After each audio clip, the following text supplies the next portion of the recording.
MotoGP is still off on summer break this week, so what in the world are we going to talk about? Buckle up, Buttercup.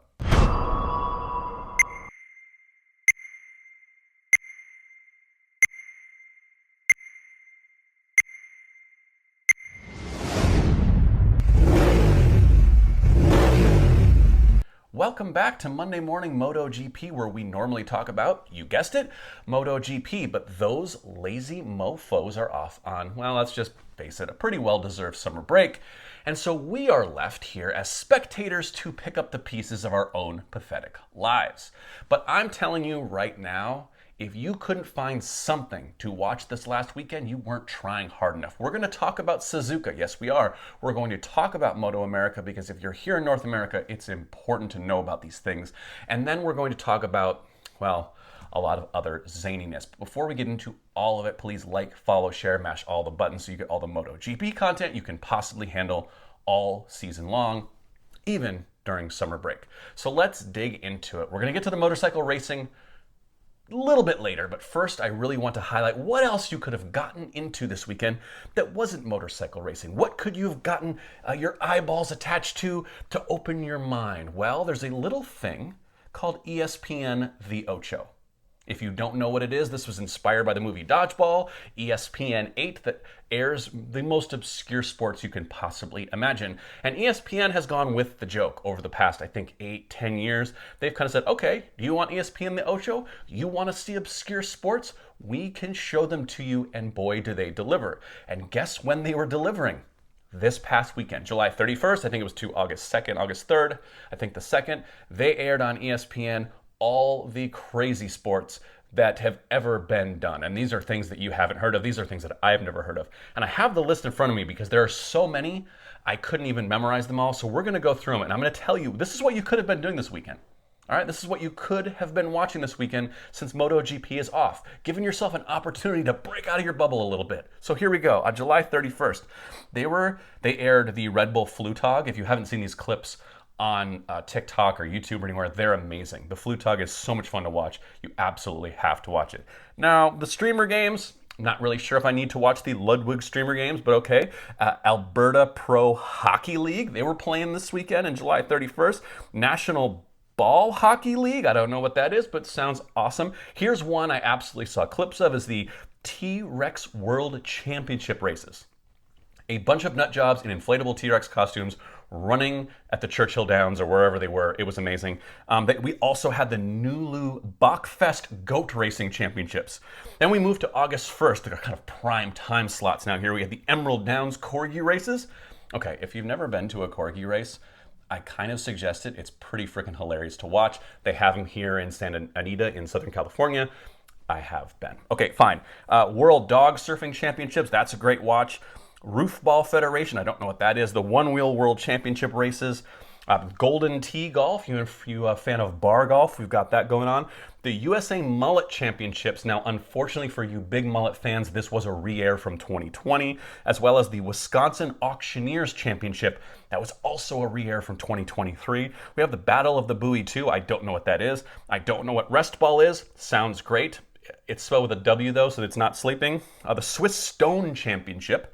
Stone Tossing Championship, Mailboat Jumping, National Bubblegum Blowing Championship, Fling Golf, Goodyear Blimp Racing, Major League Paintball, Omega Ball. I tried to look up the rules to Omega Ball and I couldn't understand it, so maybe just do some Google there.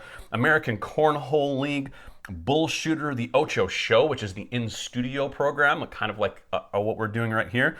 We had Banana Ball playing, we had Pop Darts League, we had Slippery Stairs. I did see some clips from that. There was some dirty pool going on in the stairs final where I didn't realize you could just pull your opponents off the stairs and that was fine, but apparently you can. Archery Tag, Banana Ball, like I said, Pop-A-Shot, Pillow Fight Championships, and Car Jitsu. I have no idea what car jitsu is, but I'm for sure going to find out. And if it's awesome, I will be doing an entire episode on it, I promise you. Then we move on to August 2nd. We had dodgeball. You can't have the Ocho without dodgeball. Then we had diving chess, underwater chess. Okay, we had freestyle chess, we had speed chess, we had foot golf, arm wrestling, we had robot fighting, 360 hoops, arm wrestling, gronk fighting, ping pong paddle, bicycle polo, world table hockey championships, axe and knife throwing, banana ball, once again, coffin wars, grapple to the grave. I don't know what that is. It sounds fantastic. Big boy soap hockey tournament, donk toss, and the world premiere of BB Bubble Ball. Okay, there was also dung flinging, which is called donk toss. I did not know that. There you go. Learn something new every day. And then the final day of the Ocho, we had tractor pulling, Ultimate Ninja Warrior, and then Never Tell Me the Odds, top scenes seen in Star Wars. So there you go. You had no reason not to find something to watch this weekend. But if you were looking for something a little more motorcycle appropriate, we did have the Suzuka 8-hour endurance race this weekend, and we had a couple of MotoGP riders, Jack Miller riding for Yamaha, and Johan Zarco riding for Honda. Now, the interesting thing about the Honda squad, they were supposed to have 3 riders. I believe Luca Marini was over there training, had that bad crash. He wasn't going to make it back. We had Iker Lecuona from World Superbike Honda, was injured, doesn't make the trip. And then we had Xavi Vieje, Iker's teammate, going to go over and join Takahashi and Zarco on that team, and had some visa problems. We're hearing maybe that's why he didn't make the trip. So the Honda team was going to ride the entire Suzuka 8-hour with 2 riders. Now, if you don't know what that means, that basically means that these guys are doing an hour on the bike, and they're getting about 40 minutes to rest, recover, hydrate, and then get ready and get back on the bike. That is a crazy amount of motorcycle riding over an 8-hour period. And despite that, they still figured out how to win the stinking race. Just the 2 of them. And if you saw them post-race with the media, they were freaking drained. I mean, Zarco was like, yes, no, I'm glad that we won. That was really hard. It was really hot. It was really tough. I hope next year we have 3 riders.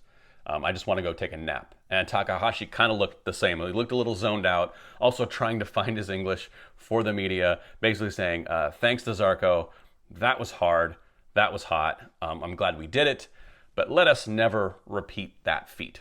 Now, elsewhere at the Suzuka 8-hour, Yamaha's team with Jack Miller ends up second place, actually challenged for the lead throughout the race. They gave Honda a run for their money. Unfortunately, didn't have enough at the end. Honda wins by 30 seconds, and Yamaha has to settle for second. Now, this is Honda's race. This is the race Honda and HRC, they want to win this one. This is home pride. Ducati's starting to show up. They're talking about Pecco Bagnaia possibly riding for Ducati at Suzuki at some point. The MotoGP riders are starting to take notice and want to be a part of this amazing event. And so that's why we're seeing people like Luca Marini and Zarco and Jack Miller get a chance to ride in this race. And we may, at some point in the very near future, see some of the major hitters in MotoGP taking some of the European manufacturers over there and giving the likes of Honda a run for their money. Now, let's get to the American side of motorcycle racing, because yes, we have a national series. It is called MotoAmerica, and this year in the Superbike class, it is very competitive. Now, before we get to the big boys, I do want to take a shout out to some of the younger riders, and in particular, Alessandro Di Mario, who has just been dominant.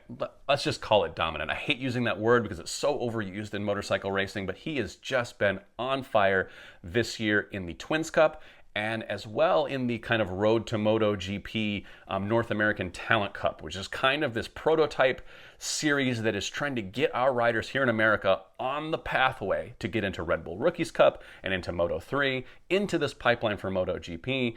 And Alessandro Di Mario has been almost untouchable. But back to the big boys, because it looked like in the Superbike category this year that reigning champ Josh Herrin on that Ducati was going to be kind of unbeatable. He got a big points lead. He was winning at tracks he doesn't normally win at. Last year, it felt like he won the title because it was just kind of a war of attrition. We had an injured Jake Gagne. We had Cam Beaubier have some crashes. Sean Dillon Kelly have some crashes.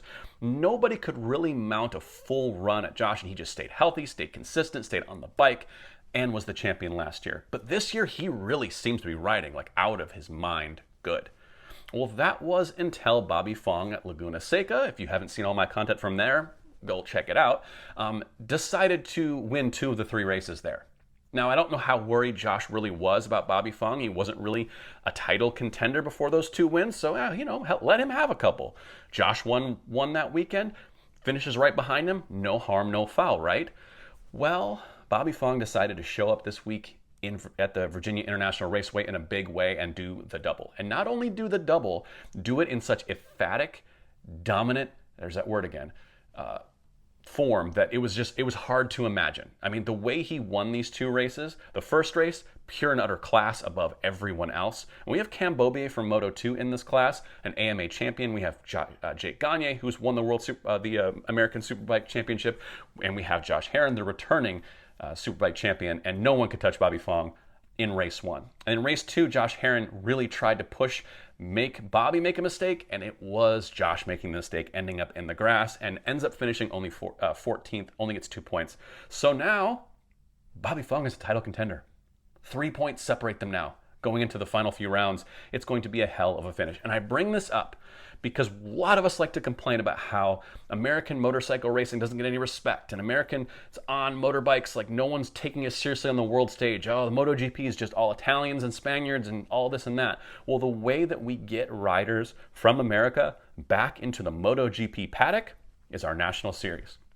Whether it's the young guys like DeMario, whether it's some of the older guys like Gagne, Beaubier, Herrin, things like that, this is how we bring up motorcycle racers, homegrown motorcycle racers here in America.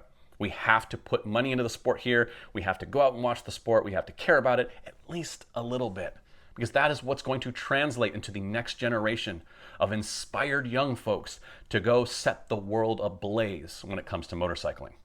So if you have a chance, if the MotoAmerica paddock is coming to anywhere near you, go see the show. Get out there for the weekend, go camping. We had some people out there camping this weekend. They're just at the track, hang out all weekend long. Bring the fam. It's super cheap, it's super fun, and it's a great freaking show. You can go meet all the riders, get everything in the world, get yourself signed, get your hat signed. It's a really good time. I highly recommend it, and especially when MotoGP is off. What else are you going to do? All right, thank you so much for joining me for this non-MotoGP edition of Monday Morning MotoGP. We'll be back again soon, hopefully with some MotoGP to talk about. Until then, thank you so much for watching, and we'll see you next time.